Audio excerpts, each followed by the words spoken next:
But today we filed criminal charges against two former Torrance police officers, Corey Welding and Christopher Tomsick. They have been charged with felony vandalism and conspiracy to commit vandalism in connection with a vehicle they impounded. When the vehicle's owner arrived to pick up the cart, he found a happy face that had been spray painted on the front seat of the vehicle, and then on the rear seat, it was a symbol of a swastika that was painted on the vehicle. This type of conduct obviously cannot be tolerated anywhere in our society, but it's really concerning and saddening, to be honest with you, coming from the people that are supposed to be protecting us. As part of this investigation, communications between the officers, 12 officers came to light, and there were a total of 14 officers that were identified exchanging racist, discriminatory, homophobic, and anti-Semitic messages amongst each other. The district attorney's office have identified hundreds of cases where these officers were involved, and they will be reviewed to ensure that no other alleged misconduct occurred and maintain the integrity of the criminal justice system. This is an open criminal investigation, so there's not much that we're going to be able to say about the case itself. But I want to highlight the incredible work and cooperation that we've gotten from the Chief of Police in the Torrance Police Department and the women and men of that department. I know that this has to be hard for them, and I'll let the Chief talk about that in a moment. But we have gotten nothing but cooperation from the Torrance Police Department. It's important to recognize that we are at a time in our nation where hate is being propagated. We have seen an increase in hate crimes, not only in our own hometown, but around the country.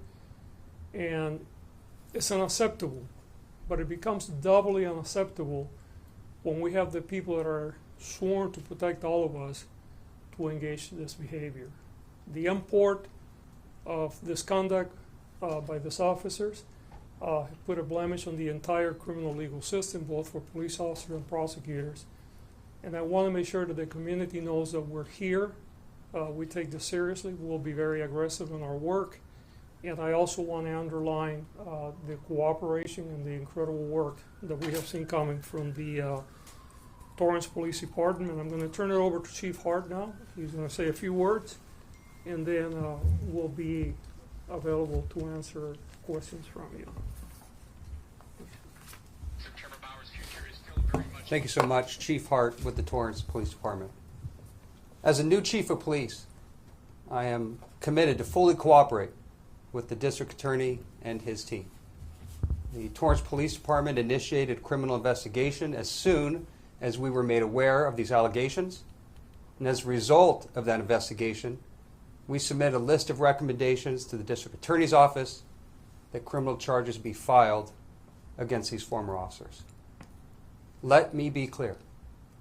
I will aggressively pursue any form of racism, bigotry, hate, or misconduct at the Torrance Police Department.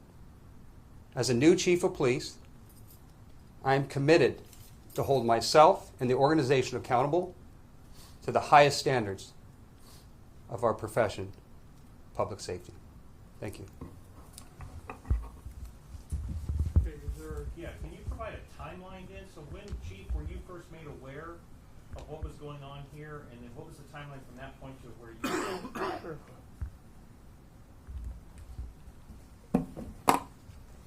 The timeline is the allegations were made in January of 2021. Let me get the exact date for you. During the investigation, personnel complaint, administrative investigation was also filed in March of 2020, so it was January 2020 when the allegations were made. January 2020? January of 2020, that's correct. We did the administrative investigation as the investigation was moving on in March of 2020. In April of 2020, our detectives presented the criminal investigation involving the charges to the District Attorney's Office. and we have been working in partnership on this investigation since that time. And then when were they terminated? That was in March of 2020. Okay, so they were terminated, and they were terminated for what reason?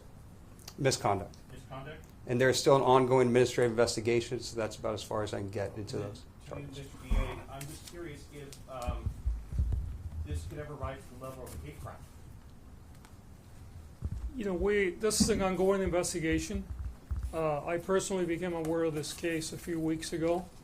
When I looked at the initial vandalism, it raised a lot of concerns for me about the potential for hate, as you clearly indicated. We know that the swastika is a symbol of hate, right? Not only primarily towards Jewish people, but it's a sign of hate, period.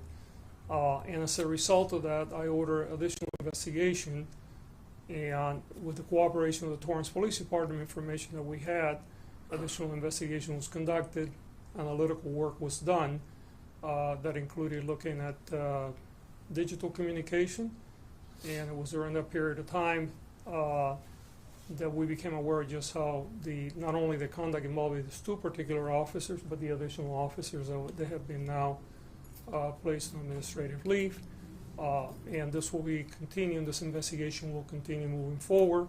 So, you know, we definitely are looking at this through the lens of a hate incident. The threshold for a hate crime is fairly high, but we're not taking that off the table yet. Okay, so then how many other individuals are looking at being punished or disciplined for this? Well, so there are two components. I'll let the chief talk about the administrative piece. At this moment, the criminal component involves these two particular officers for the vandalism. You know, we will continue, and the investigation will take us where it's going to take us. Administratively, I know that the police department is doing additional work. So, And are these all related? So the answer to that question is we do have the two separate incidents. We have the criminal investigation that we're talking about today with the two officers who are no longer employed. At the initial stages, there was a narrow scope in that investigation, which we have broadened in partnership with the district attorney's office. And during that process, we have to date, as of today, I have relieved 13 police officers of duty as we continue with our administrative investigation in conjunction with the investigation going on at the district attorney's office. Is those 13 officers tied to the 14 that the district attorney mentioned at the beginning? The officers exchanging the anti-Semitic and homophobic messages? Are those 13 officers that you really produced? If there's a direct tie right now, that's still what we're trying to determine with this investigation, but it is and has been found in conjunction with the original case. So they were relieved of duty for misconduct? They're being relieved of duty for allegations related to misconduct.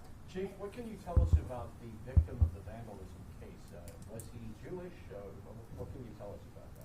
Right now, for the integrity of the investigation, we're not going to talk about the victim specifically, but we will be releasing information in partnership with the district attorney's office at a strategic point. Chief, regarding the information between those 12 officers, or now 13 that you've relieved, what is this? Locker room talk? Is this text messages, voicemail messages, computer messages at work? So there's a whole host of messages. I will take a strong stance that what we are looking at today is nothing even close to what may be minimized as locker room talk. We're talking about an investigation that has to do with us looking at racism and hatred. And we take this very seriously. Because of the nature of these comments that are being investigated, are you doing, and is the DA's office doing a review of the actions of these officers to see if these comments, thoughts, beliefs, policies have in any way affected their work professionally? So anytime as a new chief of police, when you come into an organization, you do an accountability review. I've been in the office for less than 100 days, so my accountability review is in progress. When you have an incident like this, not only do you do a criminal investigation if it meets that criteria, and an administrative investigation, but also a broader investigation onto how something like this could even happen in the first place. So the answer to that is yes. There is also another process going on to audit the entire organization. You mentioned you didn't want to go too much into the investigation, but you were talking about these two. Can you provide pictures of the swastika and the incident itself? You said you didn't want to mention car, but were these two officers, did they impound that car? So I'm not going to get into the specifics in the investigation as far as questions related to releasing photographs that may be considered evidence. I would leave that to the district attorney's office. Chief, did the officers, the two officers, did what they did lead to the other investigations within the department? And if so, what is the mechanism there? How did that work? Did they say that there was this going on? Yes, we did this, but what about them? Well, how did that work? So part of the investigation, both criminally and administratively, is creating a timeline. I don't have an exact answer to that. To be able to tell you where these officers' actions we're talking about today is related on the timeline to the other officers that I've relieved of duty. We have time for 2 more questions, and the case is making its way through court, so if there are pieces of evidence that are submitted in court, at that stage we'll readdress whether or not these things can be publicly available or not. Yeah, Mr. DA, could you describe how these arrests and this investigation might threaten criminal cases? How many and in what fashion? We're in the process of reviewing cases. I can tell you that we're looking at hundreds of cases that are felony cases. In the city of Torrance, the city prosecutor prosecutes misdemeanors. We have notified the city attorney as well. But unquestionably, just on our side of the house, there will be hundreds of cases that will be reviewed. We will make an assessment as to whether cases, the integrity of the cases were impacted. Obviously, the use of those officers as future witnesses is being severely impaired. But this is an ongoing process. We're beginning with the cases that are ongoing, people that are in custody, and then we'll move on to cases of people that are no longer in custody and that the cases have been closed. When we encounter this type of behavior by any witness, or certainly a law enforcement witness, the first thing that we do from a prosecutor's point of view is go back and take an entire look at the body of work that they have been engaged. We have an obligation, a constitutional obligation, to ensure that any evidence of racial bias or other types of bias that may have impacted police work not only has to be disclosed to the defense, which we will, but more importantly, it has to be taken into consideration as to how we view the credibility of that evidence. So that is taking place as we speak. Yeah, describe for people who may not understand how a racist or homophobic text message or this may impact, say, a burglary case.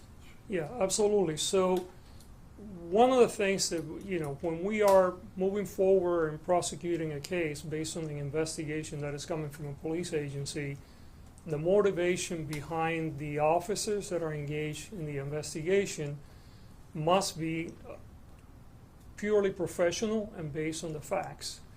If we have an officer or we have a witness that has demonstrated in the past or during the investigation that they hold, say, racial animus or the homophobic beliefs, and if there is a connection between that belief or that, that attitude that has been displayed in the past through communication or otherwise, has any impact or bearing in, the investigation, potential arrest, all that has to be taken into consideration to determine the credibility of the investigation, has to be disclosed to the defense. And, quite frankly, often this type of behavior, if it was material to the prosecution of the case, may impact whether the case is going to go forward or not.